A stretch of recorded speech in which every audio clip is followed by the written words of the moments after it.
Hello, everybody. I want to talk a bit about customer service. Finding and keeping customers is the most important function of an organization, more than just about any other. I think that it's not so much about employees, it's not so much about even the product, it's about the customer. There's a saying that says the customer's not always right, but the customer's the customer. I think is true. That doesn't mean you give up everything for a customer. You certainly don't want to compromise your morals, your ethics, or even your profits. But you have to realize that without a customer, you really don't have a business. So there's numerous strategies that organizations can accomplish and should ensure that they're at the forefront of their organizational strategies that deal directly with the customer and can result in having a better experience with the customer and even more customers in general. So these strategies to develop the greatest and most ardent customers include: first is you have to develop a relationship. If those have seen my human resources videos know that relationships are one of the most important aspects of an organization. And it's not just with employees, it's also with customers. And you have to develop a relationship. How do you develop a relationship? You develop a relationship by being nice and kind, being a kind person, being someone that people want to interact with. And this is the same with your customer. You'd be surprised how much relationships can be the determining factor of having a solid profit and productivity measure with your customers, and how much just those two factors of nice and kind translate into actual business. So I think it's the most important when you look at people looking for a job. 70% of the people who are looking for a job today do so because of people they know. It doesn't mean that people they know give them a job. If they have access to a job, they inform them about opportunities that may exist. So relationships are important. Second is give customers more than they expect.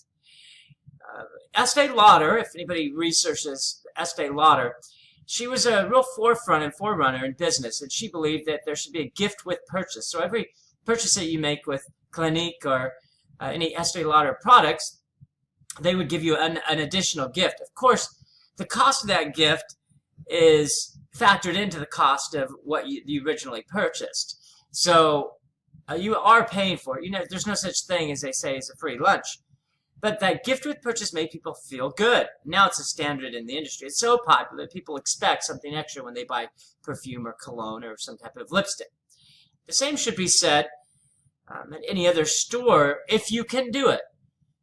For instance, you buy a pizza and get free soda.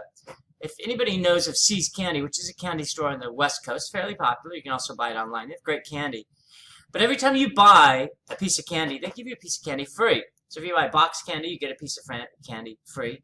Even if you buy one piece of candy, they give you a piece of candy free. They do that so that you try other candies, but more importantly, it makes you feel good. It almost makes you feel like you know 2 for 1. It probably costs some pennies on the dollar, but that one instance is what See's Candy is known for. And also, it gets you to taste their new candy. And next, never compromise quality. Quality is absolutely a key, because what quality does is that people pay for an expectation of something. And if that expectation isn't lived up to, then of course, that'll be the last time that customer will make a transaction with your firm. So quality is that expected standard that a customer has. Of course, if your product is quite cheap, they don't expect the quality. But if you're going to Disneyland or you're buying even a Coca-Cola, you expect that the experience is one that you enjoy, that the taste of that Coca-Cola is one that you enjoy. Quality can't be compromised. And lastly, you must keep your word. This is one that for me lies at the heart of just about any aspect of your life that you have. Once you give up your word, it can never be regained. Or if it is, it takes many, many years for people to trust that the word that you give is one that you'll stand behind.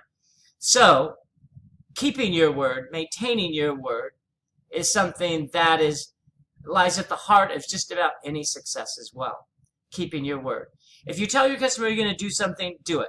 If you can't do it, be sure to contact them as soon as possible and tell them exactly why, and make sure that you never deviate from the truth as to why you can't keep your word.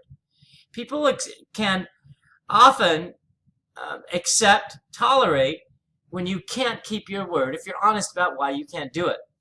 There certainly should be few occasions that happens, but there are times when I've negotiated a labor agreement, I've signed the document to say I agree to it, and then a year or 2 or 3, things happen and you just can't keep to the words of a labor agreement. As an example, in 2007, 8, and 9, we signed labor agreements just before the Great Recession that had salary increases. Obviously, once the recession occurs, we couldn't pay those salary increases. And we actually went to the union and said, we can't pay these.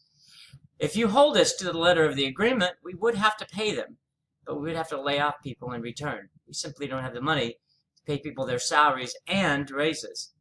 And lo and behold, the unions understand it. With those extraordinary circumstances, there was a circumstance where we could not live up to the letter of those agreements. There you go. The 4 things of customer service, 4 aspects and strategies. Develop a relationship, give the customer more than they expect, never ever compromise quality, and keep your word. Everybody enjoy the day. Take care.